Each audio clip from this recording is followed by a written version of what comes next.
Stephen A. Smith explodes on NAACP for breaking 116-year streak by snubbing Trump from convention invite. Now, the NAACP, I told y'all, they really do not have the black people, do not have black people best interests at heart, because if they did, no matter how much they have a disdain for Trump, even though years prior to him becoming president, the NAACP celebrated Trump, but that's a whole nother story.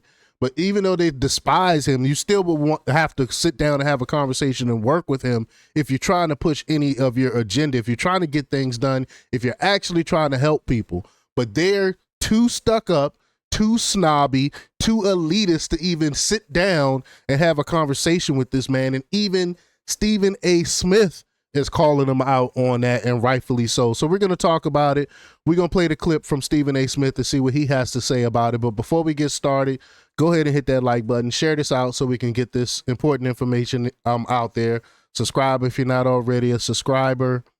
And check out my link tree in the description. It has a link to my Patreon, and that's where I talk about things that I can't talk about here. There's also a link to my Instagram and my X account, so follow me there as well.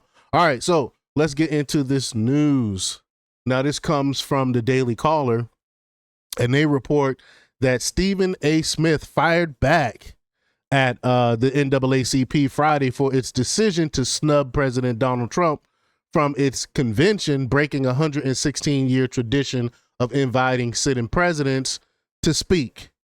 NAACP President Derek Johnson announced Monday that the sitting president is not invited to the NAACP National Convention, breaking a long-standing tradition of welcoming presidents from both parties. In a Friday episode of Stephen A. Smith's show, Smith questioned the logic behind the decision and called it counterproductive to its stated mission of advocating for the disenfranchised, particularly in urban communities. And that's, I agree. Like, how are you gonna say you're an advocate? You're advocating for the disenfranchised, but you're not talking to the person in charge. You're not advocating to that person.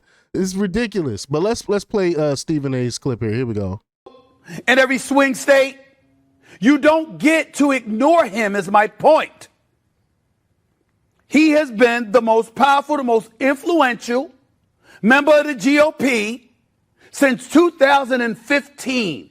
How does you refusing to invite him, ostracizing him, not wanting to hear what he has to say to you all, how does that help you?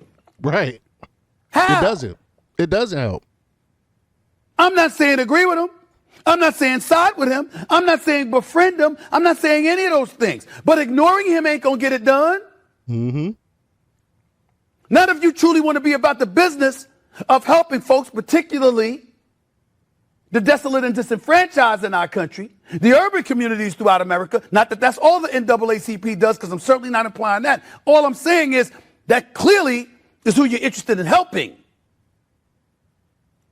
Ignoring him and not even inviting him to come and speak at your convention, what's that going to accomplish? Nothing. For the first time in a 116-year history, you're not inviting a president. Are you trying to tell me that there's no president that has been as offensive to the NAACP as Donald Trump in 116 years? Right. Are you really making that argument?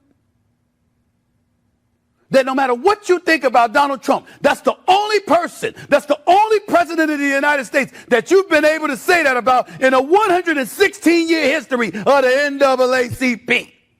116 years. Doing the math, that goes back to 1909. Since 1909,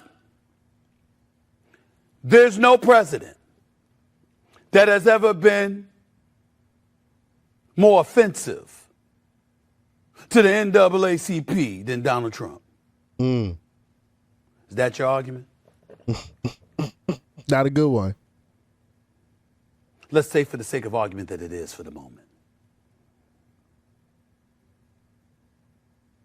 Other than the progressive left, who's going to definitively agree with your position? No one. You might have folks out there that want to contribute to the causes of the NAACP that are center left and center right. They may not agree with Donald Trump either, but they recognize the importance of being able to work with the President of the United States. Mm-hmm. Just think about it. I don't think this is the right move.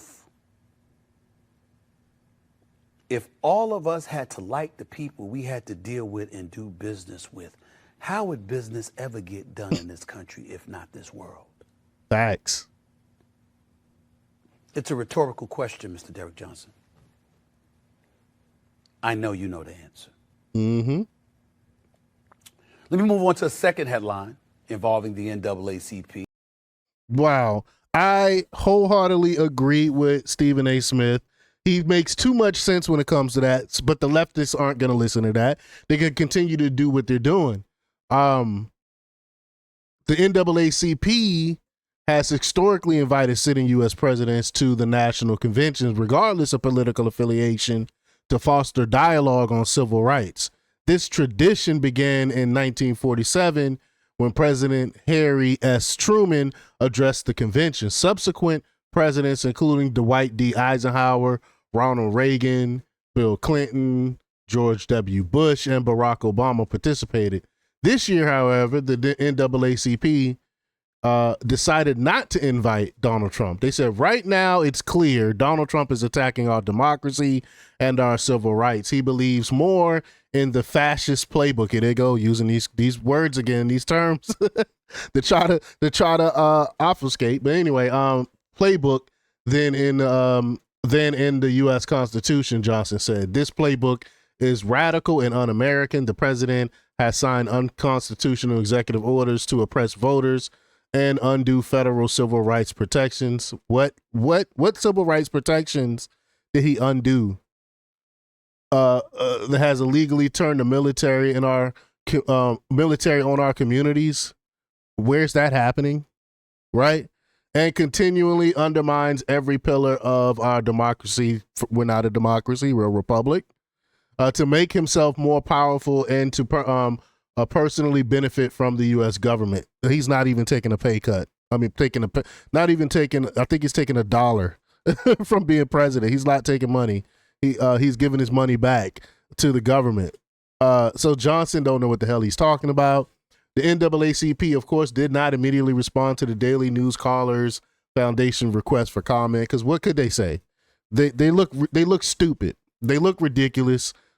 This is why regular average folks don't support the NAACP, because they're elitists. They really don't care about the average person, and they really don't have black people's best interests at heart. And this goes to show it right here. But y'all let me know what y'all think about this. Leave y'all comments down below. Like, share, and subscribe. And check out jjthepsychotherapist.com for the latest in news.